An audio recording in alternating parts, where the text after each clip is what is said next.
여러분 오늘도 잘 견디고 계십니까? 김명준의 뉴스파이터입니다. 후쿠시마 원전 오염수가요, 몸에 해로운지 아닌지는 잘 모르겠지만 그 공방을 지켜보는 우리의 눈과 귀의 건강은 이미 상한 느낌입니다. 국회의원이라는 사람들이요, 횟집 수조의 바닷물을 그냥 손으로 퍼먹지 않나, 차라리 인분을 먹겠다는 발언을 서슴지 않나, 안 본 눈 삽니다. 네, 아울러 차분하고 냉철한 눈을 양측 모두에게 선물하고 싶습니다. 7월 5일 수요일 김명준의 뉴스파이터 차분하게 시작해 보도록 하겠습니다.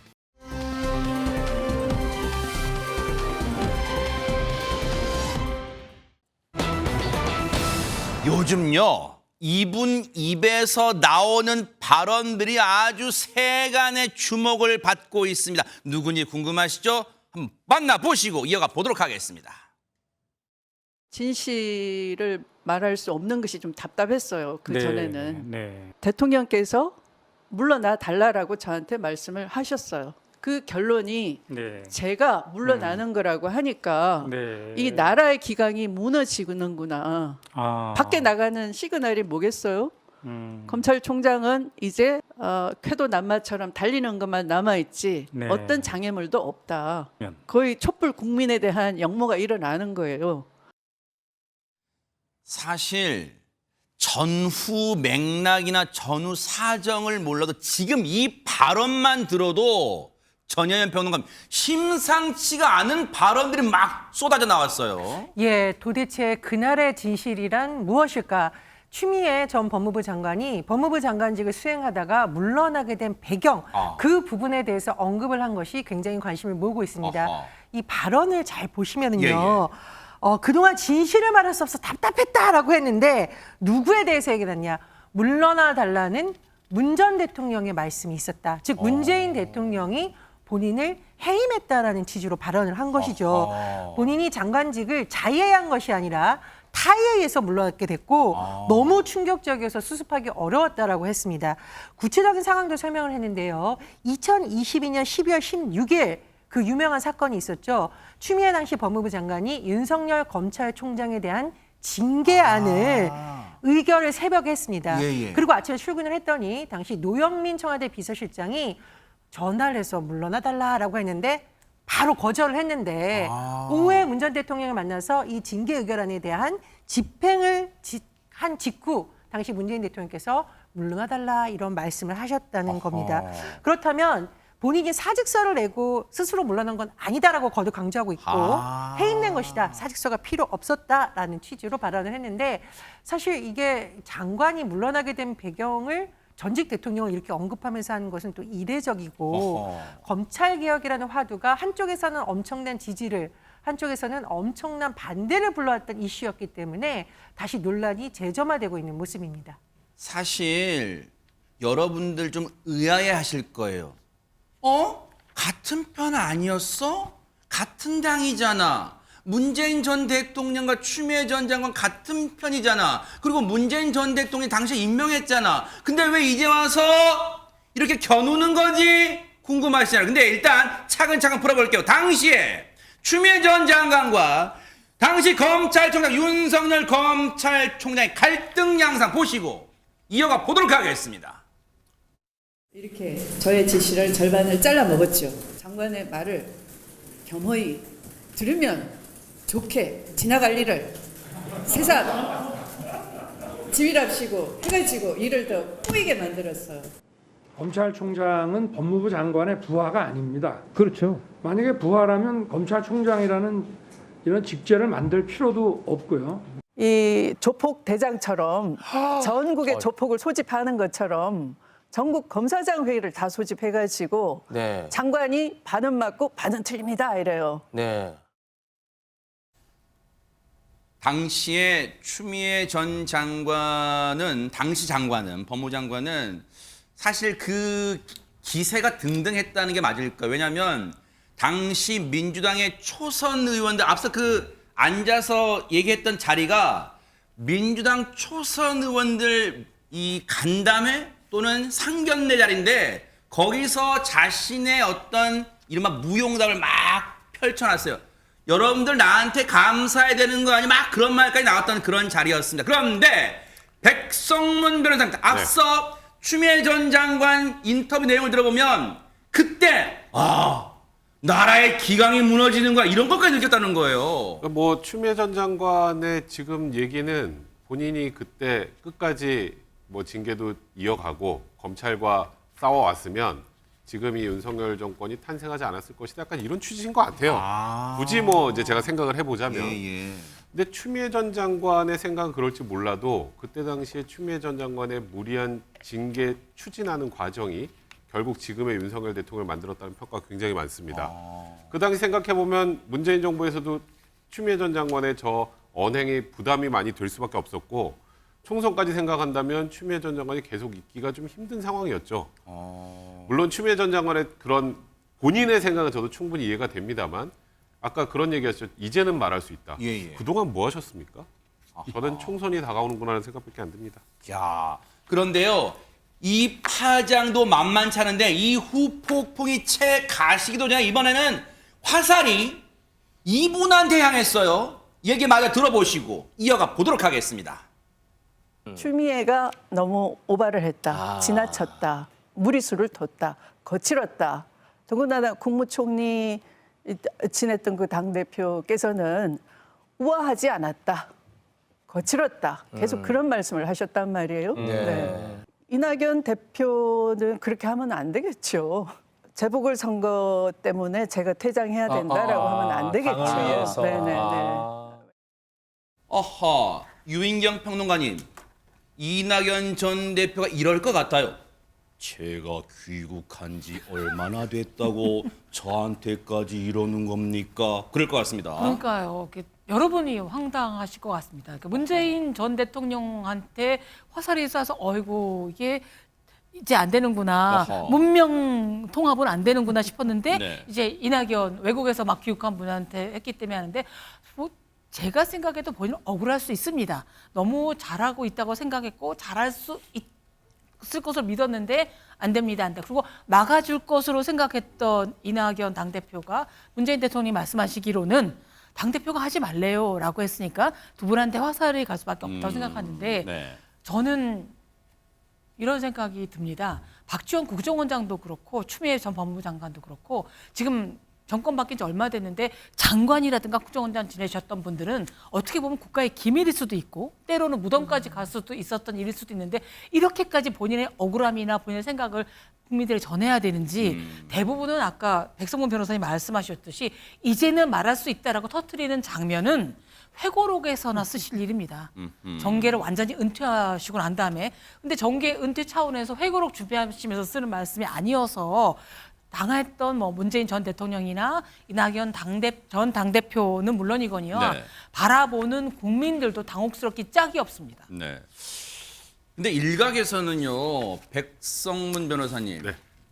추미애 전 장관의 그 마음은 심정은 100번 이해한다 쳐도 일각에서 이런 말까지 나와요.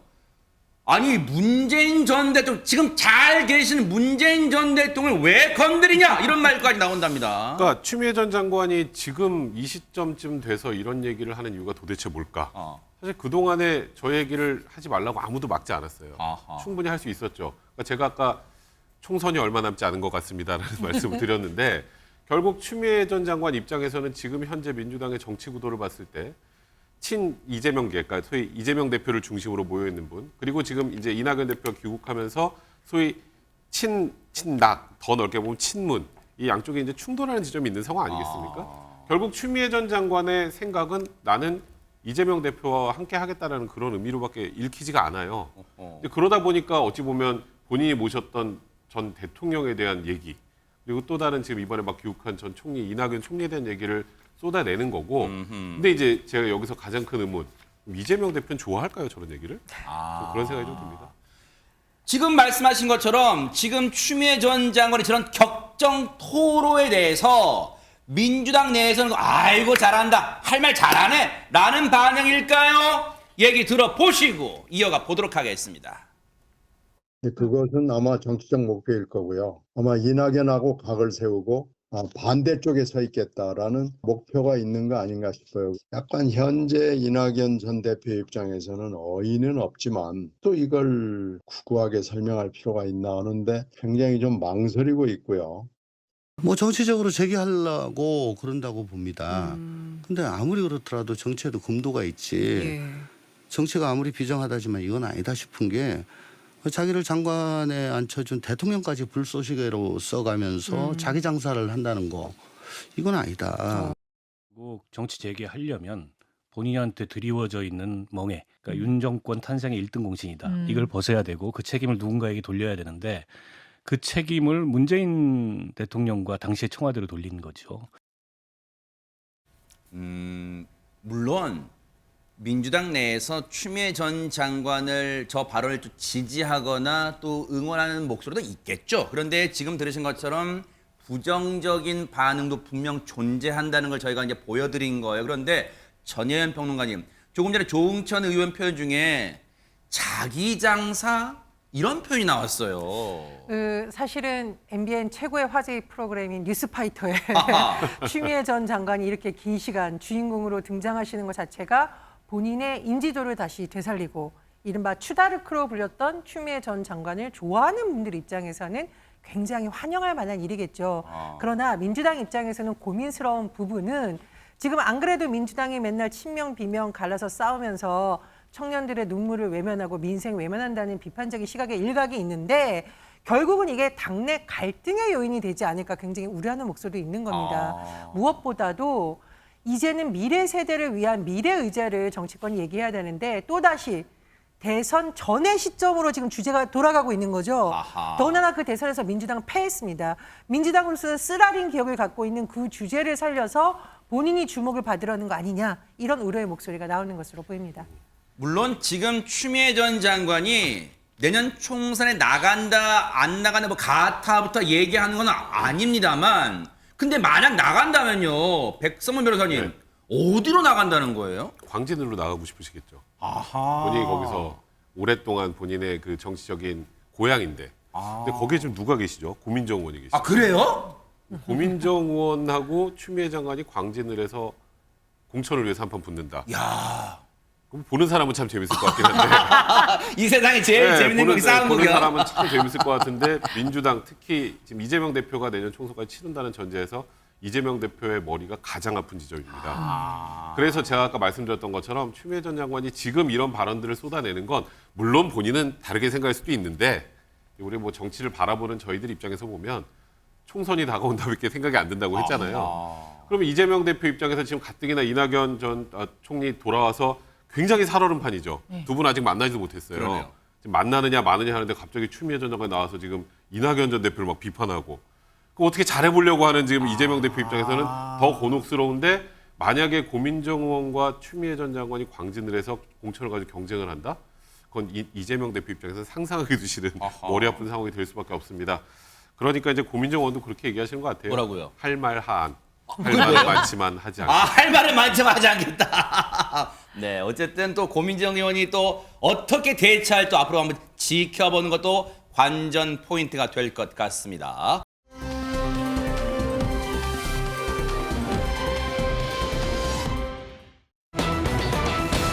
내 표창장에 그의 사진이 누구 사진이 있다는 거예요, 전현 평론가님?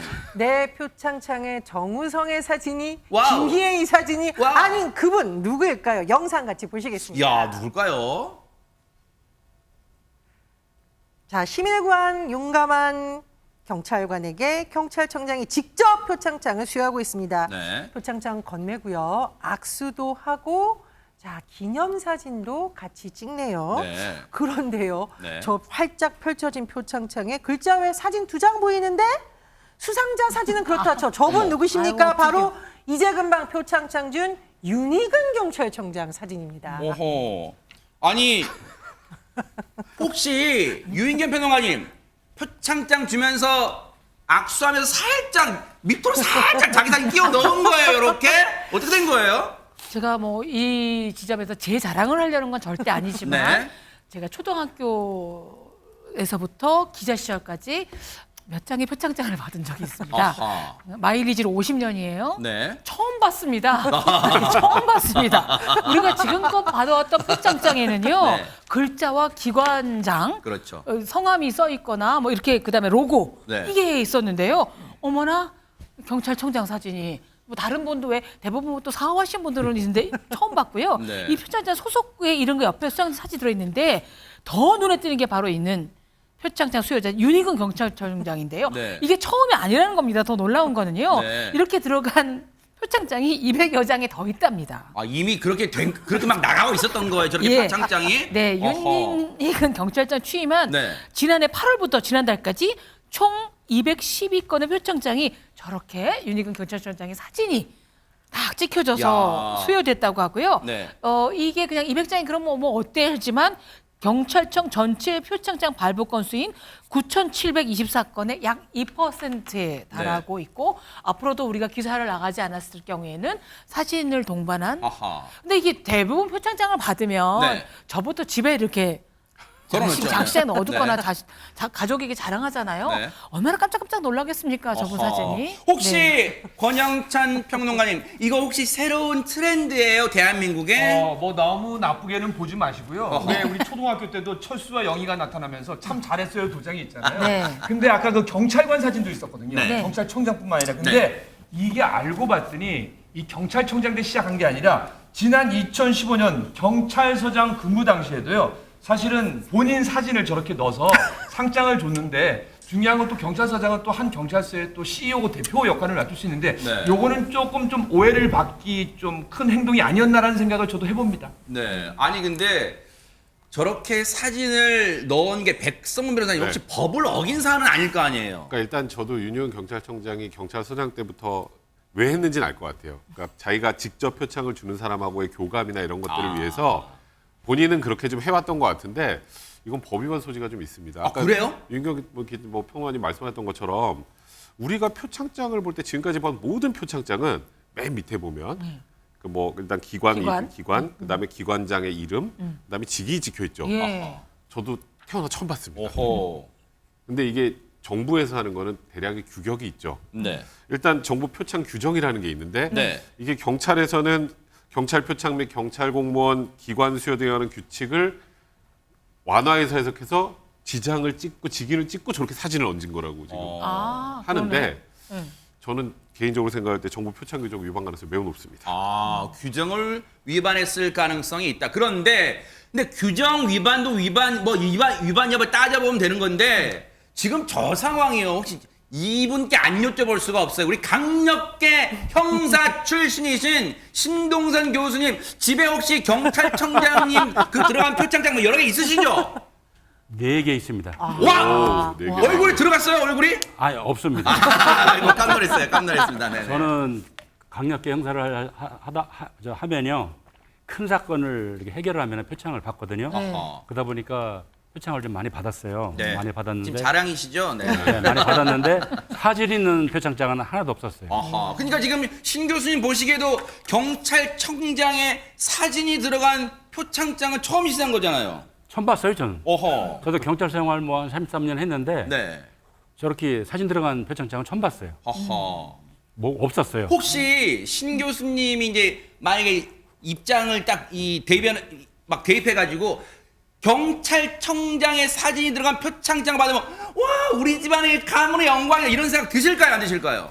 저는 그 생각이 드는 게 아니라 위에 장관도 있고 국무총리도 있고 대통령도 있는데 왜 이분만 사진이 들어갈까? 저는 그 생각이 들 것 같아요. 그 위에서 가만히 있을까? 제가 다 불안할 것 같습니다. 네. 그래서 네. 오늘 그 경찰청장 들어간 그 표창장 수여를 잠정 중단한다고 발표했습니다. 네. 예. 뒤늦게나마. 예. 네. 그 경찰청 관계자에 의하면은 그 표창장에 경찰청장의 사진이 들어가 있다 보니까 논란이 이제 생긴 겁니다. 네. 그러다 보니까 이제 또 행정안전부에서도 지적이 있었어요. 아하. 그러다 보니까 그 결론이 날 때까지 그 사진이 들어간 표창장 수여를 잠정 중단하겠다 이렇게 네. 발표를 했습니다. 요게 이제 따끈따끈한 소식인 거예요. 하도 논란이 커지니까 좀 잠정 중단할게요 그랬는데 사실 그러면 그동안 오늘 이 결정 나오기 전까지 저게 논란 불거졌을 때 전현희 평론가님 경찰청의 입장은 뭐였을까요 그러면? 그러니까 어떤 서식이 정해져 있는 부분과 없는 부분이 있기 때문에 문제가 없다라는 거죠. 서식을 꼭 지켜야 되는 규정에 있는 내용은 소속, 내용, 글자, 양식이라고 합니다. 그래서 거의 다 왜 표창장 비슷해 보이니까 그런 이유예요. 사진에 대한 규칙을 없으니까 사진을 넣는다고 문제가 되진 않는다. 규칙이 어긋나지 않는다는 취지를 했었고 네. 또 청장이 직접 이렇게 수여를 아까 했잖아요. 수상의 가치를 높이기 위해서 수상자, 상 받는 사람, 수여자, 상 주는 사람을 모두 사진을 넣었다. 받는 사람이 더 의미 있게 느낀다고 했는데 저 잘 보시면 윤희근 경찰청장님 사진이 더 잘 보여요. 크기도 더 커요, 크기도. 아마 그래서 이제 일각에서 이거 너무 저거 이제 상장 만드시고 업무하시는 분들이 청장 기분 좋으라고 너무 과잉 충성하는 거 아니야? 이런 것이 나오고 있고 또 수상자 입장에서 경찰청장과 사진 찍는 건 좋을 수 있습니다. 그러나 집 벽에도 걸어놓는데 내 사진보다 청장님 사진이 더 보이는 거 과연 좋아할까? 그런 의문이 들기도 합니다. 권영찬 평론가님, 요 사연을 접한 누리꾼들은 어떻게 생각할지 갑자기 궁금해져요. 사실은 내가 옳다고 해도 상대가 틀리다고 하면 틀린 거거든요. 그래서 누리꾼들은 먼저 부정적인 좀 의견을 보면요. 요거 오해하지 마십시오. 제 의견 아닙니다. 네. 여기가 북한이냐? 왜 이런 거를? 50 때도 저런 생각은 안 했다. 그랬네요. 정치인들이 따라할까 봐 걱정된다. 그리고 또 한 가지는 사진 때문에 직인이 가라져 갖고 맞아. 어떻게 해야 돼 이거. 근데 또 긍정적으로 보시는 분도 있어요. 뭔데요? 그래도 좀 바뀌었는데 뭐 저 정도는 괜찮지 뭐 아닐까요? 그리고 좀 딱딱하게 글자만 있는 것보다 조금 더 자연스럽고 부드러운데 뭐 받는 사람은 오히려 좋을 것 같던데 아니 사진을 좀 받는 사람을 크게 넣었으면 좀 오히려 그러니까요, 좋을 텐데 그것만 좀 사진 크기만 좀 줄여줬으면 좋겠는데요. 일단은 뭐 앞서 말씀드린 대로 잠정 중단한다고 하니까 다른 방식으로 표창장을 주는 경찰청장을 빛내는 방법 저거 말고도 다른 게 있을 거라고 생각돼요. 한번 다른 방안 한번 생각해 보시기 바랍니다.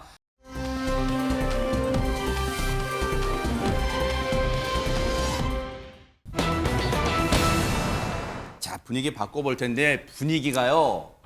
좋지가 않아. 이 제목부터가 뭔가 이게 뭐지? 하는 생각이 듭니다. 백성원 변호사님. 뭐 제가 소개해드리기 전부터 제가 다 착잡하네요.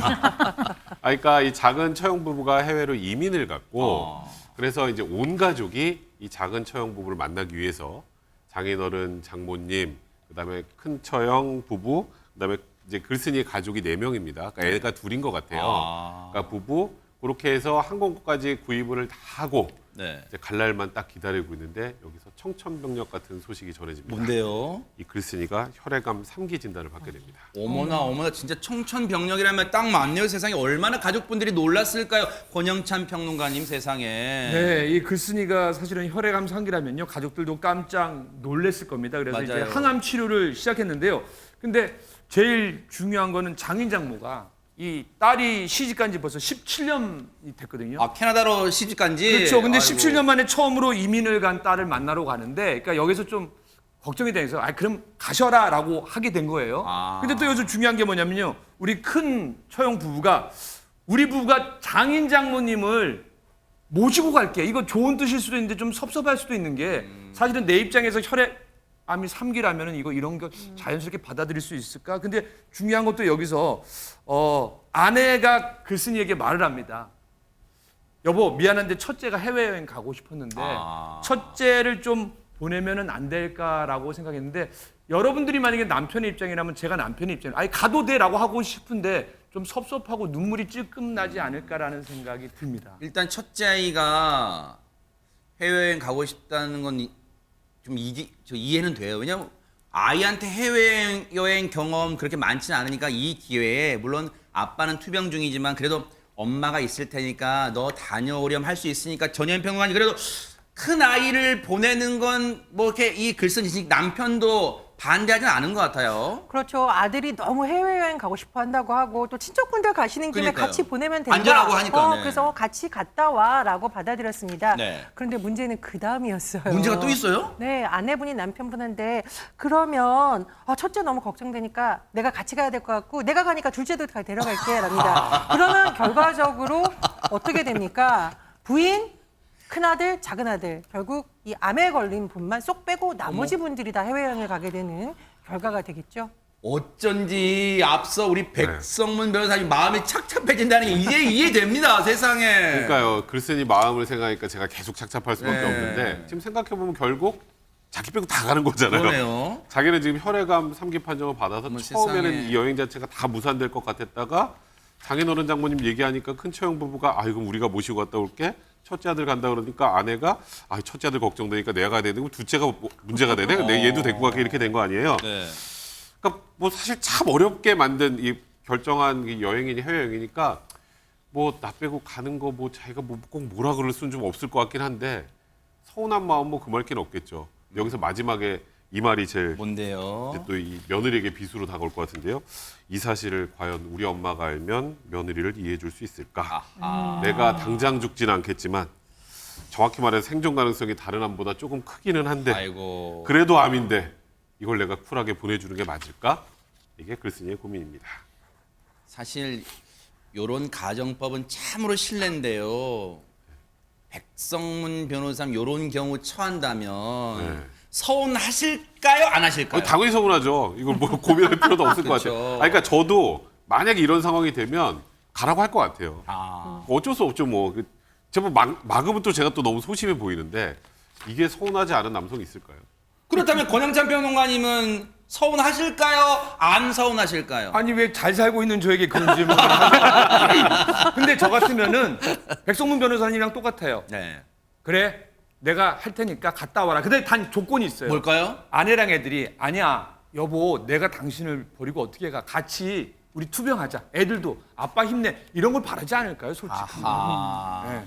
말로는 다녀와 라면서도 한편으로는 아빠 나 아빠 두고 안 갈 거야 막 이런 말 한 번 정도 나오기를 내심 바랄 수 있는데 진짜 유인경 평론가님 이 사연 누리꾼들도 여러 가지 의견 나올 것 같아요 지금. 그렇죠. 근데 이게 전부 다 공통적으로 뭐냐면 하나로 결정짓기 너무 어려운 문제다라고 아하. 얘기를 했는데요. 그래요? 예, 엇갈린 누리꾼 반응을 보자면 어떤 분들은 아니 다른 병도 아니고 암인데 어떻게 이럴 수가 있지? 그러니까요. 아유. 가족이냐 이게? 이 말이나 되나?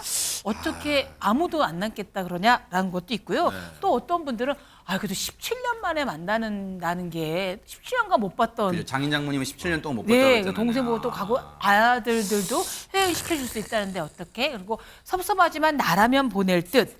그러니까 섭섭하지만 자신의 얘기가 아니까 보낼 듯 했을 겁니다. 근데 저는 물어보시진 않았지만 제 경우라면 솔직히 제가 독감에 걸렸는데도 자기네들끼리만 간다면 되게 싫을 것 같아요. 그리고 영상 통화도 있는데 네. 요새 뭐 카카오톡 할 수 있는데 굳이 거기 가서 봐야 되나요? 가장 이상적으로 바라는 배우자의 마음은 여보 우리 나으면 당신 투병할 때 같이 있어주고 나으면 그때 꼭 가서 오래 있다 오자. 이 말 빈말이라도 나으면 내가 이번에는 안 갈 테니까 나으면. 왜냐하면 가족은 의사는 아니라도 더 커다란 심신의 안정을 주는 존재거든요. 예. 혹시 외람되지만 신동선 교수님 물론 아직 신동선 교수님 젊으시지만 장인 어른의 입장이라고 생각하면 이 상황에서 글쓴이 즉 사위분한테 지금 혈액암 3기 투병 중이에요. 뭐라고 이 상황에서 얘기하실 것 같아요? 요즘은 그 의술이 많이 좋아가지고 그 암 환자들이 3기 이상도 길에서 이렇게 다니는 걸 전 봤어요. 봐서 그렇게 뭐 그게 여행을 가도 문제는 없을 것 같고요. 그리고 내가 장인 입장이라면은 우리 사이가 다 나으면 그때 같이 가자. 어머 세상에 대박 사건! 저는 이렇게 얘기할 것 같아요. 어머! 그래가지고 집안을 일단 화목하게 만들어 놓고 집안이 화목해야 사이가 빨리 날 거 아닙니까? 저는 그렇게 할 것 같아요. 근데 세상에. 교수님 사위랑 잘 안 보시잖아요. 동침이 나와서 하신 말씀 다 지금 그러니까. 탄원한 거예요. 네. 근데 보니- 진짜 신동선 교수님이 아유. 나름 해법을 제시하는 것 같아요. 왜냐하면 그 작은 처형 부부는 캐나다에 그래도 계속 계실 거 아니에요. 물론 지금 당장은 못 보더라도. 근데 지금 당장 급한 건 글쓴이. 지금 사위이자 남편이자 두 아이의 아빠인 글쓴이잖아요. 혈액암 3기 같이 온 가정이 걱정해주면 더 빨리 낫지 않을까, 회복되지 않을까 그런 생각 해봅니다. 그래서 장인어른께서 우리 사위 다 나으면 그때 같이 가자꾸나라고 한다면 뭔가 화목이 찾아오지 않을까 그런 생각 감히 예, 예. 해봅니다. 한번 응원해 드리도록 드리도록 하겠습니다.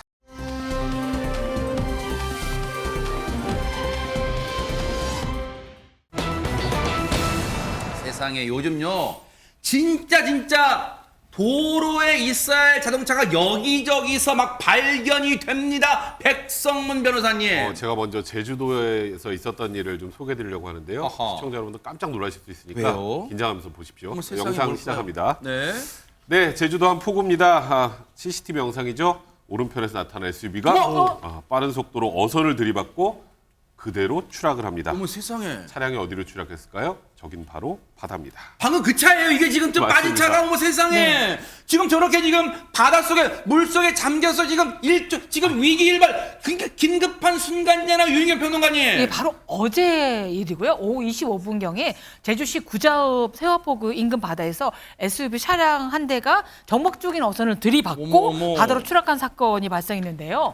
근데 그 차량에는 누가 있었냐면 운전 연습을 위해서 운전을 하던 60대 남녀가 함께 타고 있었던 어머 거예요. 세상에. 네. 아니 지금 저게 빠진 채로 사람이 있었다는 거 아니에요? 그냥 빈 차가 막 갑자기 달린 게 아니라 권영찬 평론가님 지금 빨리 후에 1분 1초가 시급합니다. 어떻게 됩니까 지금? 뭐 아주 급합니다. 운전자의 60대 여성과 또 우리 동승자 60대 남성 앞에서 얘기했어요. 운전 연습을 하다가 빠졌거든요. 어머. 그런데 다행히도 이 창문을 통해서 차량에서 탈출 성공했는데요. 근데 중요한 거는 네. 경상을 입고 병원으로 이송해서 치료를 잘 마쳤다고 했는데 하마터면은 큰일 날 뻔했는데 왜 여기서 운전 연습을 해요? 그러네요. 아이고 일단은 경상이고 다행히 밖으로 탈출하시고 구조돼서 천만 다행인데 이제 정신 차리고 생각해 보니까 권영찬 평론가님 말씀처럼 아니 신동성 교수님 저 운전 연습을 저희가 해야 하니까 포구란 말 포구 어선들이 정박해 있는 포구에서 어떻게 운전 연습을 해요? 초보자들은 탐이 나죠. 차들도 없고 넓게 그 바다가 보이고 그러면요. 안전하다고 생각을 하기 때문에. 이게 사람이 없네요. 저기 사람 없다니까. 그렇죠. 그러니까 더 여보 내가 운전 좀 하면 안 될까 하고 초보자가 그 좀 운전대를 잡을 수 있는 그 분위기가 되는 것 같아요. 어허. 그런데 절대 그거는 위험해서 안 될 것 같아요. 사람이 없다고 하더라도 안전한 게 아니에요. 왜냐면 지금 저 상황에서 해경이 1차 조사를 해봤더니 운전자가 앞서 운전 연습 중이라고 그랬잖아요. 아무래도 이 브레이크를 가속 페달로 잘못 알고 뭔가 밟은 것 같다. 이렇게 지금 이 얘기가 나오고 있으니까 더 정확한 사고 원인은 따져봐야겠지만 운전 연습은 뭔디 지정된 장소에서 하는 게 전문가 동승하에 하는 게 제일 중요하다. 그런 생각을 해봅니다. 하마터면 큰일 날 뻔했습니다.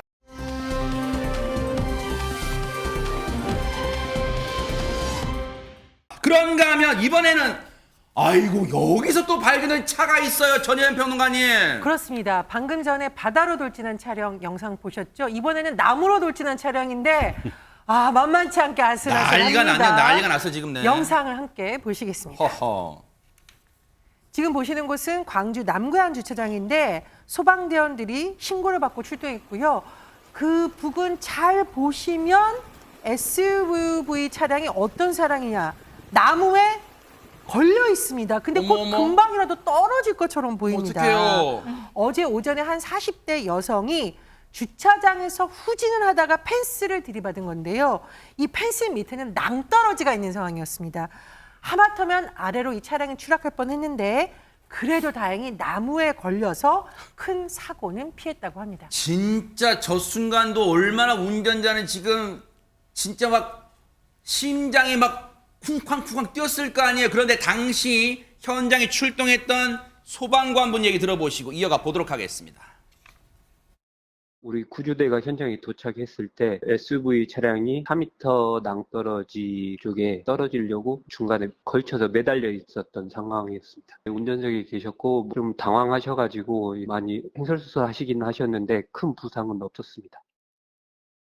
아니 왜 당황하지 않으셨겠어요 세상에. 그리고 저때 높이가요 세상에 높이가 4m랍니다 세상에. 백성문 변호사님 운전자분 생명을 저 나무가 구한 셈인가요? 네, 나무가 구했습니다. 어허. 지금 4m 밑으로 자동차가 추락할 경우에는 저희가 상상하기도 싫을 만큼 끔찍한 상황이 연출됐을 그렇죠. 가능성이 있는데 천만다행히 저 나무에 걸려 있었고 저 상황이 총 11분 정도 거쳐서 수습이 됐습니다. 세상에. 일단 후진을 하다가 갑자기 저 펜스를 뚫고 근데 그나마 나무에 걸려 저렇게 걸려 있는 상황에서 이제 사고 발생하고 6분 정도 지나서 소방대원이 도착을 했습니다. 네. 그리고 한 5분 정도 시간이 들어서 결국 저 차량 또 운전자까지 안전하게 구조를 했는데 네. 저 운전자가 6분간 저렇게 나무에 위태롭게 걸려 있었습니다. 아하. 그러면 저 운전자가 정신을 바짝 차리고 신고했느냐? 그게 그럼 누가 아니고요. 있어요? 운전자 너무 많이 당황을 했던 것 같고 주차장 정비업체 직원, 경비업체에서 지금 저런 상황이 돼 어머, 있으니까 세상에. 저 상황을 보고 신고를 했고 네. 재빨리 이제 출동을 했던 이제 소방대원들이 안전하게 그래도 운전자를 구조한 겁니다. 아니 근데 지금 저 상황만 봐도 아찔한데 앞서 보니까 뭐 후진 이런 얘기가 나와요. 정확히 어쩌다가 지금 저런 사고가 난 거예요, 신동상 교수님? 그 소방당국은 그 후진 중 운전자의 조작 미숙으로 인해 사고가 난 것으로 보고 있어요. 네. 근데 운전자가 이거 보험 처리할 테니까 저 경찰에 신고하지 마라 이렇게 해서 경찰에 신고도 안 된 상태입니다. 아하. 예, 그리고 당시 그 운전자 쪽에서 딱히 해줄 말이 없다. 아하. 그래서 저거는 아마 사고조사반에서 좀 조사를 더 좀 그 이유가 뭔지를 네. 파악을 해봐야 될 것 같습니다. 아하, 네. 혹시 현직에 계실 때요. 예. 지금 이 사고도 후진 중에 저런 사고가 났다는데 혹시 운전 미숙이면 이 가속 페달을 브레이크 페달로 잘못 알고 밟는 경우 왕왕 있나요? 어떤가요? 그게 그렇게 많지는 않습니다. 아하. 그게 나면은 엄청난 큰 사고가 유발이 되는데 그렇게 흔하지는 않고 다른 원인이 있을 때 아하. 이제 뭐 우리가 예상할 수 있는 거 있잖아요. 네. 뭐 내가 뭐 밤을 새워서 일을 했거나 피곤해서. 네, 그렇지 않으면 잠을 못 잤거나 네. 그 잠을 못 잤는데도 이유가 여러 가지 있을 거 아닙니까? 네. 그런 거를 그 사고조사반 그 형사들이 네. 다 수사를 해서 네. 저 원인을 밝혀냅니다. 아하. 예. 저렇게 저 정도로 그쳤기에 또 구조됐기에 천만 다행이었던 그런 상황이었습니다. 정말 아찔했습니다.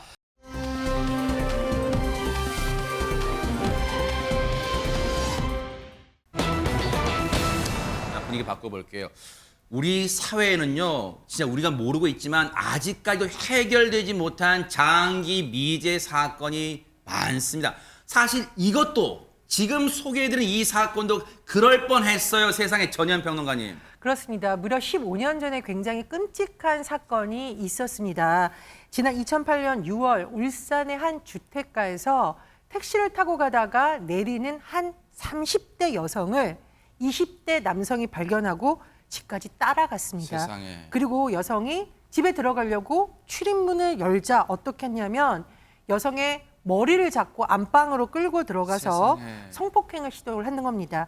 여성이 저항하자 얼굴을 수차례 폭행하기도 하는 이런 끔찍한 사건이 있었습니다. 세상에 진짜 지금 생각만 해도 진짜 범죄 영화에서나 볼 법한 그런 장면인데 너무 섬뜩한데 사실 이 상황에서 그 피해를 당하신 분은 신동성 교수님 순간 머릿속이 막 새하얘지고 어떻게 대처할지 생각이 안 날 것 같아요. 예, 멘붕 상태죠. 그래가지고 거의 정신이 없습니다. 저희들이 나가 봐도 말도 못하고 떨기만 하고 집 주소도 모르고 전화번호도 모르고 멘붕 상태가 오죠. 근데 택시를 이제 뭐 타고 갈 때 이런 사건이 왜 나냐면은 좀 약간 방심하는 경우가 있습니다. 술을 한 잔 먹고 이렇게 좀 뭐 잠을 잔다든가 뭐 자세가 좀 불량하다든가 무슨 엉뚱한 얘기를 한다든가 해가지고 허점을 보였을 경우에 그 당시에는 지금은 잘 모르겠습니다만 그 당시에는 이 택시 그 하시는 분들이 좀 전과 있는 분들이 좀 했었어요. 그다음에 그분들은 그 방법을 알아요. 어떻게 하면 자기가 범행을 할 수 있는지. 그러다 보니까 이제 갑자기 하면 안 된다는 걸 알면서도 그게 갑자기 그 주변이 그 환경이 조성되다 보니까 자기도 모르게 이렇게 하는 경우가 있어요. 네. 이때는 방법은 여자 그 승객이 좀 분위기가 좀 이상하다 싶을 때는 핸드폰으로 저 가족이나 네. 친구들한테 나 지금 좀 있으면 집에 도착해 이런 식으로 대화를 해주는 것도 괜찮습니다. 네. 예. 과거에는 그런 경우가 왕왕 있었다는 거지 지금 뭐 택시 운전하신 분들이 더 그렇다는 건 아니니까 참고로 그렇게 오해하지 마시기 바랍니다. 그리고 이 피해 여성이 내렸을 때도 어떤 단초를 제공하고 있다는 건 단정적으로 말한 건 아니기 때문에 이 부분도 오해하지 마시기 바라고 지금 이 상황에서 앞서 보세요. 이 여성이 순간적으로 들이닥친 이 범인에게 순간적으로 저항하다가 폭행까지 당하다 보니까 미처 손쓸 겨를도 없이 무차별적으로 공격, 이 폭행 피해를 당했어요. 당시에 지금 백성문 변호사님, 그러면 이 상황에서 어떻게 진짜 빠져나갈 방법이 없는 거 아니에요, 지금? 일단 피해 여성 입장에서는 그래도 거기서 정신을 좀 잘 차리고 일단 이 남성에게 담배라도 한 대 피우자, 담배 내가 가져올게 이렇게 얘기하면서 화장실로 들어가서 이제 도피를 합니다. 근데 이제 이 남성이 화장실로 도피한 이 여성을 찾지 못하고 네. 여성이 보이지 않자 이제 창문을 넘어서 그 당시 현장에서 이제 도주를 했는데 이제 이러고 나서 이 피해 여성은 바로 경찰에 신고를 했습니다. 어허. 뭐 금방 잡았어야 정상일 것 같은 상황인데 네. 그리고 이 3차 여성이 뭐라고 얘기를 하냐면 그 당시 방어 과정에서 이제 이렇게 이 머리를 잡는 이 남성의 머리를 잡는 그런 상황에서 범인의 머리카락들 일부 내 손에 있다. 그리고 쥐었다. 그러니까 이제 이건 당연히 DNA 분석을 해보겠죠. 근데 그 당시에 이 남성의 모발로 확인을 했지만 이 가해 남성의 DNA가 있어야 매칭이 되잖아요. 네. 근데 매칭할 DNA가 없었던 거예요. 아하. 근데 여기에서 이제 추가 증거가 더 나와야 이 지금 가해자를 이제 잡고 검거할 수 있었을 텐데 네. 1년이 넘게 동안 이 지금 대조해 볼 수 없는 이 DNA, 그러니까 이 지금 가해자 것으로 추정되는 머리카락만 있지 어허. 나머지 추가 증거가 없다 보니까 1년이 지나서 미제 사건으로 분류돼서 종결 처리가 당시에 됐었습니다. 미제 사건으로 분류가 됐어요. 그런데 앞서 말씀드렸죠. 이 사건이 언제 일어났죠? 앞서 말씀 여러분 기억나세요? 2008년에 일어났던 사건이에요. 사실 이런 궁금증 드실 거예요. 신동성 교수님. 요즘 같으면 곳곳에 그 예리하게 쳐다보는 CCTV가 막 있는데 당시에는 이게 검거하기 쉽지 않았나 봐요. 지금 데이터베이스가 그 당시에는 안 돼 있어가지고 그 용의자를 갖다가 확보를 해서 우리가 이제 대지를 확인을 해야 되는데 뭔가 대조군이 없었군요. 그걸 없었어요. 네네. 그러다 보니까 장기민재 사건으로 많이 흘러갔죠. 근데 네. 지금은 그 CCTV가 있다 보니까 그걸 추적을 해서 많이 검거를 해요. 아하. 그러다 보니까 범인들도 그걸 또 알아요. 네. CCTV가 있어서 저희들이 많이 잡혔다는 걸 알기 때문에 그걸 또 교묘하게 또 여기 동선을 막 피해가잖아요. 예. 또 아하. 그걸 또 그런 방법을 네. 얘네들 또 쓰고 있죠. 자, 그런데 검거를 못하고 2008년 사건 장기 미제 사건으로 지금 묻혔어요. 근데 왜 이 순간에 저희가 이 사건을 다시 언급하는 겁니까? 전현 평론가님. 예, 장기 미제 사건이 될 뻔한 이 사건은 뜻밖의 반전으로 인해서 범인이 검거가 된 겁니다. 어허. 2022년 4월이죠. 시간이 벌써 꽤 흘렀죠. 네. 40대 한 남성이 노래방에서 소화기로 노래방 업주를 폭행 다치게 했습니다. 그래서 세상에. 특수상해 혐의, 이게 중요합니다. 네. 특수상해 혐의로 징역 1년에 집행유예 2년을 선고받고 형이 확정됐는데 특수상해 혐의 범죄는 이 피의자의 DNA를 채취하는 대상이 됩니다. 그래서 이 남자의 DNA를 불러서 검찰이 채취했더니 2008년 바로 그 성폭행 사건 당시에 채취했던 DNA하고 딱 일치. 바로 이놈이다 하고 검거되게 된 겁니다. 세상에 성폭행 2008년 15년 전 성폭행 미수범의 DNA와 일치한다. 이게 정말 영화 같은 일이 일어난 거잖아요. 권영찬 평론가님, 세상에. 그러니까 여러분들이 명심하셔야 되는 게요. 이 상대를 가해했을 적에 죄를 지은 거거든요. 죄를 지은 사람은 반드시 처벌을 받게 돼 있는 거거든요. 아하. 그런데 이 네. 40대 남성이 15년 전 성폭력 혐의가 잡혔단 말이에요. 네. 그런데 재판 과정에서 백배 사죄라고 고개를 숙여야 되는데 또 변명을 합니다. 뭐라고요? 어떤 거냐? 재판 과정에서 아니 길에서 우연히 만난 여성을 지인으로 착각해, 이것도 말이 안 되거든요. 근데 지인으로 착각해 집까지 따라가 성관계를 했고 또 잠이 들자 여성이 지인인 남성을 집에 들인 뒤 성범죄로 공모해 합의금을 뜯어내려라는 거다. 아이고. 이거는 아하. 사실은 백배 사죄를 했는데 이거 제가 방송에서 죄송합니다. 이거 네. 말을 할 수가 없습니다. 네. 본인이 성폭행을 했다고 인정하기 때문에 이건 성폭행 미수가 아니라 그러면 성폭행 범죄가 되는 건가요? 백성문 변호사님. 그러니까 지금 이 40대 남성이 하는 얘기들을 재판부가 바라봤을 때 명백하게 허위 사실이라고 판단을 했기 때문에 아하. 결국 이 40대 남성은 실형을 선고받을 수밖에 없었는데요. 그 네. 이유가 뭐냐면 이 남성은 경찰 조사 단계에서 내가 여자 때렸다. 그거 인정했어요. 그리고 검찰 단계에서는 내가 아는 사람인 줄 착각해서 성관계했다. 그러면은 본인이 아까 조금 전에 그랬잖아요. 이거는 이 피해 여성의 자작극이다. 그리고 제3자 남성이 들어와서 오히려 둘이 성관계를 했지 자기는 안 했다. 이런 주장을 하는 거잖아요. 네. 근데 그거를 왜 그럼 경찰 단계에서 얘기 안 했어? 이게 일단 첫 번째. 네네. 경찰 검찰 단계에서 자기 억울한 건 맨 먼저 얘기하죠. 왜 재판당에서 갑자기 10년 전에 일이 갑자기 생각이 나서 이런 얘기를 하겠습니까? 네. 그러니까 이 신빙성이 없고 그리고 다른 남성과 성범죄를 공모하고 그 남성으로부터 오히려 성폭행을 당했다면 그 머리카락은 누구 거야 될까요? 그러니까 최소한 이 40대 남성뿐만 아니라 다른 누군가 제3의 남성의 DNA가 나올 만한 그런 것들이 있어야 되는데 그게 전혀 발견되지 않았습니다. 그렇다면 이 남성이 하는 얘기는 과거의 본인의 범죄 행위에 대해서 변명으로만 일관하고 전혀 반성하고 있지 않은 것이죠. 이제 그래서 성폭력 범죄 처벌에 관한 특례법에 따라서 징역 3년 4개월이 선고됐습니다. 14년, 무려 14년 가까이 흘러서 성폭력 사건의 진범이 잡혔어요. 그렇다면 유인경 평론가님, 이제라도 이 피해자의 울분, 억울함, 분노가 좀 풀렸을까요? 어떻습니까? 너무 안타깝고 아쉬운 건 그 피해자 여성이 지난 2022년 6월에 고작 1년 전에 사망을 했습니다. 어머. 재판부의 선고를 보지 못한 채 세상을 떠났으니까 얼마나 억울하게 아마 눈도 제대로 못 감으셨을 것 같은데요. 그래서 재판 당시에도 피해 여성이 사망으로 인해서 40대 남성의 주장이 신빙성을 확인하기 어려웠죠. 이게 진짜냐 가짜냐 꽃뱀이냐 뭐 이런 게 어려웠는데 그러나 재판부에서는 그간의 증거 등에 미루어 봤을 때 40대 남성의 주장이 허위라고 판단을 해서 이제 실형을 선고한 겁니다. 그래서 피해자분은 이제 돌아가시지만 하늘나라에서라도 억울함을 좀 푸시고 평화를 좀 누리시기를 바랍니다. 근데요, 정말 안타까운데 혹시 백성문 변호사님, 이 몹쓸 인간이 이 형량에 반발해서 항소하게 될 경우, 지금 보세요, 피해자는 앞서 말씀드린 건 지난해 사망했어요. 혹시 항소심가하면 혹시 결과가 뒤집힐 가능성도 있습니까? 제가 보기에 이 사건은 항소심에 가도 결과 뒤집힐 가능성 거의 없습니다. 이게 유일한 변수는 지금 말씀하셨던 것처럼 피해를 당한 피해자가 사망하면 피해 사실에 대한 정확한 진술을 할 수가 없잖아요. 그러다 보니까 가해자가 아마도 지금 이 40대 남성도 피해자가 사망했다는 걸 인지를 하고 어찌 보면 본인이 스토리를 만들어 소설을 쓰는 건데 결정적으로 그 당시 최초 신고 내용이 있고 최초 신고 내용에 따라서 이 본인이 가해자 머리카락을 움켜줬다는 그 머리카락 DNA 움직일 수 없는 증거가 남아있는 상황이기 때문에 뭐 제가 생각엔 무조건 항소할 가능성이 많을 것 같지만 항소심에서도 결과가 뒤바뀌기는 어려울 것 같습니다.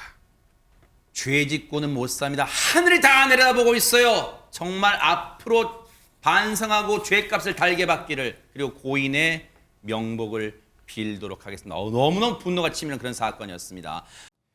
보고 계십니까? 대박 사건. 네, 안녕하십니까? 김명준입니다.